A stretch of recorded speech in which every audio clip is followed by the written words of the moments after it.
press intern skills. In this session, Whitney and I will be discussing some really essential non-writing press intern skills that you can work on developing, the application process for press interns, as well as an overview of the communications roles and career path on the Hill.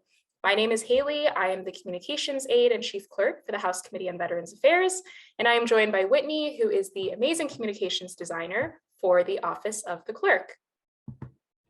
So thank you again to Chelsea and Maylene who contributed. In addition to the qualities that you mentioned, intern coordinators are looking for press intern applicants who are effective communicators and skilled writers who can get the member or the office's message across in a very concise and clear way. They're looking for applicants who are passionate about the work the member is doing or the work that the office is doing. And they're also looking for someone who is excited to learn more about the Hill, excited to learn more about what it takes to be a staffer, and is willing to put in that work and initiative to learn new things. And then lastly, and maybe most importantly, they're looking for someone who's detail-oriented. As a press intern, a lot of your work is public-facing. Many people in the office will see it. And so when you do have an error or a typo, it is very apparent. So just make sure your application materials reflect your attention to detail. And when I say that, I mean, make sure that your resume and your cover letter, that they have no typos, that you're spelling the name of your member correctly, you're spelling the name of the position correctly, because that does really make a difference. And speaking of application materials, one thing I wanted to speak about briefly are portfolios. So portfolios are documents that creatively display your digital and communications work. And if you're on this call right now and you're just planning on applying to press internships, they're good to have, but definitely not necessary, and definitely not a barrier to being hired as a press intern. At my office, we've hired plenty of press interns who did not have portfolios, so it's definitely okay if you don't have one. But for folks on this call who are interested in applying to full-time press jobs, they do strengthen your application. And sometimes it's necessary to have, depending on the amount of work samples that that job is requesting. Typically, it's just easier and more professional to have all of your work in one document. And so in the pre-event materials that you all received prior to this presentation, I included an example portfolio from a current digital staffer on the Hill. It's a digital director for a committee. And so I'd say if you're on this call, you want to make a portfolio, but you don't know where to start, look at that portfolio, look at it as an example, see how that person organized their work, then gather all of your work in one place. So gather screenshots, images, graphics, links to social media posts you've written or created, put that all in one document, and then determine which pieces of work really highlight your talent and your strengths. Then you can use a platform like Canva, which is free, or Adobe, or even Google Slides, and put together a document that highlights the best of your work. In terms of programs press interns may use that you might want to consider highlighting on your application, this is a list. So we have Adobe here. Most commonly, folks will use Adobe Illustrator, Photoshop, or Premiere Pro. We have Canva, graphic design website. TV Eyes, a website that documents whenever your member or your office is mentioned in the news or on the radio. TweetDeck, a website that compiles tweets from different accounts that are speaking about one policy issue or one topic. And then WordPress, coding, or any other types of software that creates websites. So it's definitely not essential for you to know how to use all of these platforms when you're applying to jobs or internships, but it definitely can give you an edge. A few of these are free, so for those of you on the call who have free time or are interested in learning more, it's really a good idea to familiarize yourself with them. There are a bunch of trainings on YouTube that you can use to learn a little bit more about these platforms, and that will really help make your application stand out from other applications. So now I'm going to turn it over to Whitney, who's going to speak a little bit more about really helpful skills to develop, as well as an overview of some different types of communications roles on the Hill. Great.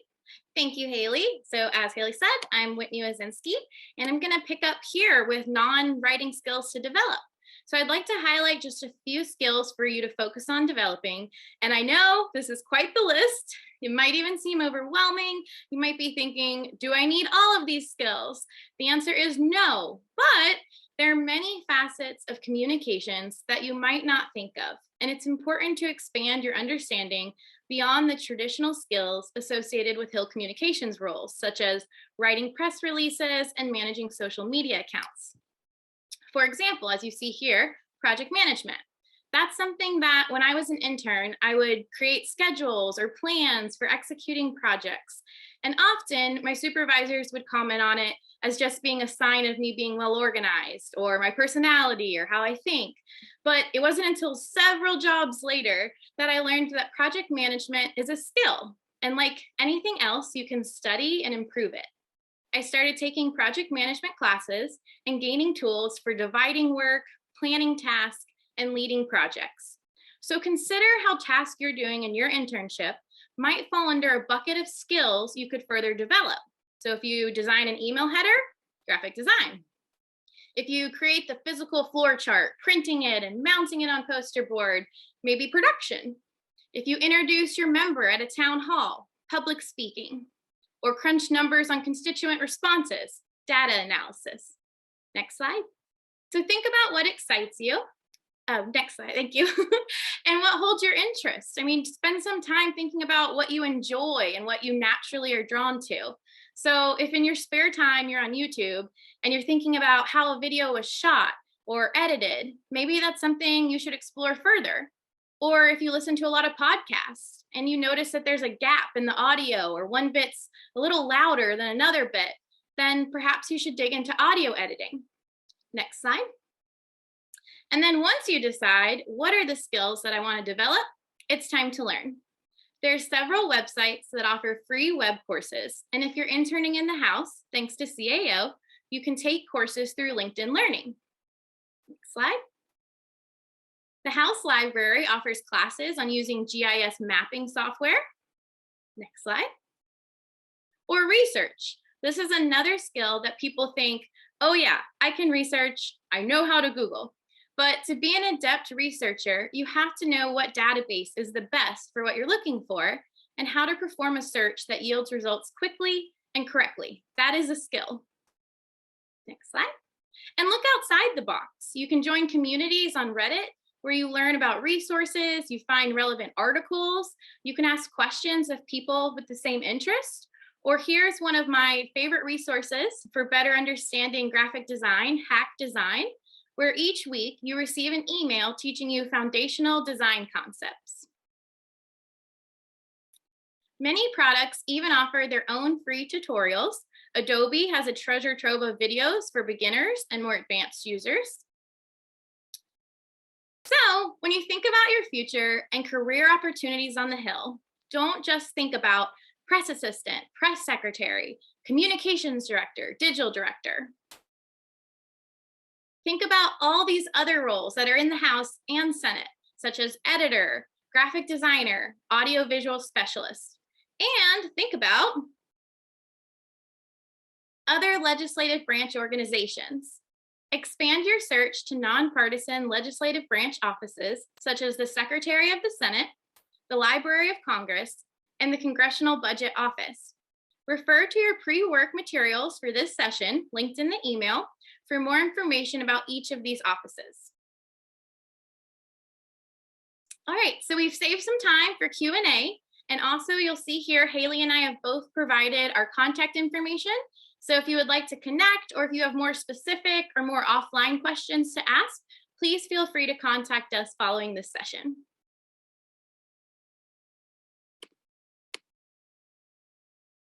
All right, any brave souls with questions or answers, you can put it in the chat, or if you'd like to unmute and speak, I think we have that ability. I'm not confident in that.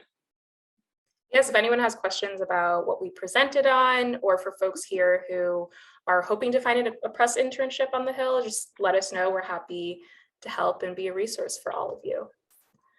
But while we wait for questions to filter in, I'd love to ask you, Whitney, thinking about, coming to the Hill, being in this really new environment for folks, what is a piece of advice that you would offer to new interns, or specifically to press interns who, have just been on the Hill, this is their first internship experience here?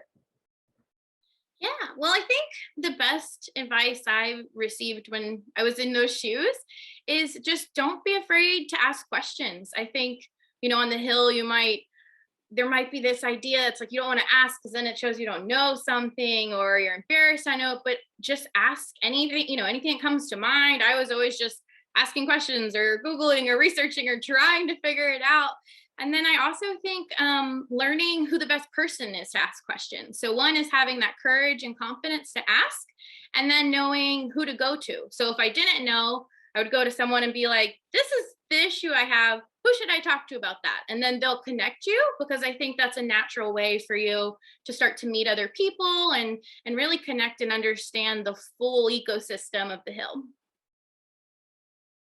That is a great response. I think as interns, sometimes it's daunting to admit what you don't know, but as you mentioned, Whitney, there's strength in doing that, right? You'll only learn more and get more out of your experience when you admit that you have a lot more to learn and ask as many questions as you can.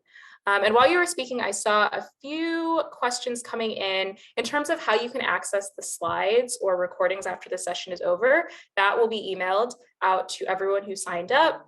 So just look out for an email there. And then for those of you who did not receive pre-event materials, I will put the PopFox email in the chat so that you can email them, let them know, and then you can receive those documents. But Whitney, I think someone in the chat had a question for you.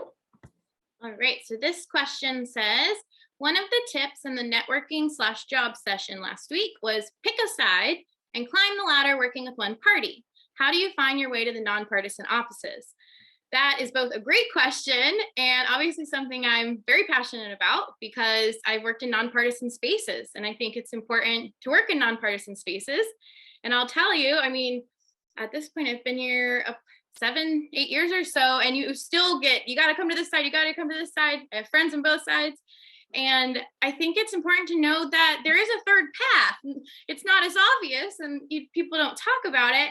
But in terms of how do you find your way to those offices, I think you seek them out based on interest, right? So, for example, if you're very passionate about research or editing, then you should definitely be looking at the Library of Congress. Look at the Congressional Budget Office and all those reports. Look at the Government Accountability Office and all those reports. And so I think, if you're someone that isn't necessarily drawn to right away, and I have to pick a side publicly and professionally for my career, then look at where you can really contribute to government and public service in these other spaces that are nonpartisan, that don't require that. So as far as finding your way there, go to USA Jobs. I know it was in our pre-work material, and look just for the different jobs and interest, as opposed to starting with, oh, well, this is for this Democratic office, or this is for this Republican office. Look at what you'll be doing. Yes, that is great advice.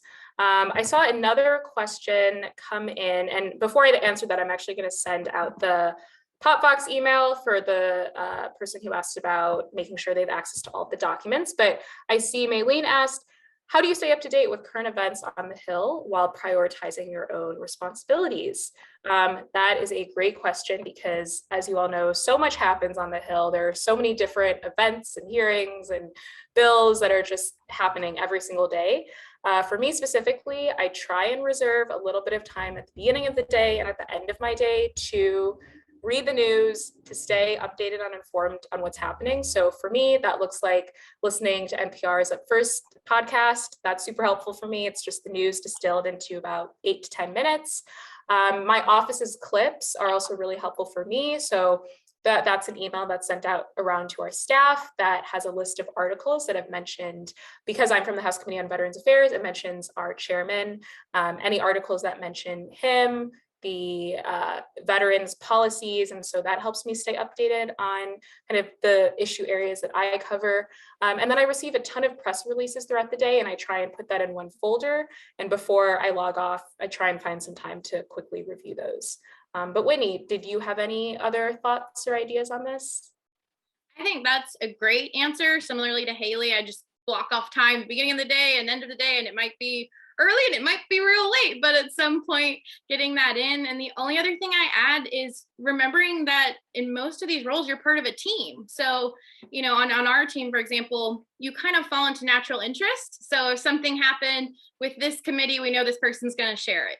If something happens with the modernization committee, you know, I'm going to share it on our team's threads and all this. And so I think that's another way that, especially if it's a week where your responsibilities are about a report or you have a hearing, if you're committee staff, I think your team kind of flushes in those holes and you kind of start to realize, based on everyone's natural interests, what they're always attuned to. So in case you miss that, you can get top level updates from your team. So I think that's important. Yes, that is really important to highlight. As a press intern, sometimes you'll be working with another intern or you'll be working with the press assistant or press secretary. So it's also just very important you are letting them know, as Whitney said, like when you need assistance, when you're at capacity, if you have capacity to take on more projects. That's also a really important part of an internship, taking an initiative, as someone mentioned in the chat. Hopefully you all kind of learned a little bit more about press internship experience, helpful skills to develop, and just get an overview of all the different opportunities on the Hill. Once again, thank you all for joining us. It was great to have you all, and we're hopeful that you took something away from this and you'll be able to walk into your next internship, set up for success and ready to go. Thank you. Have a good day. Thanks, everyone.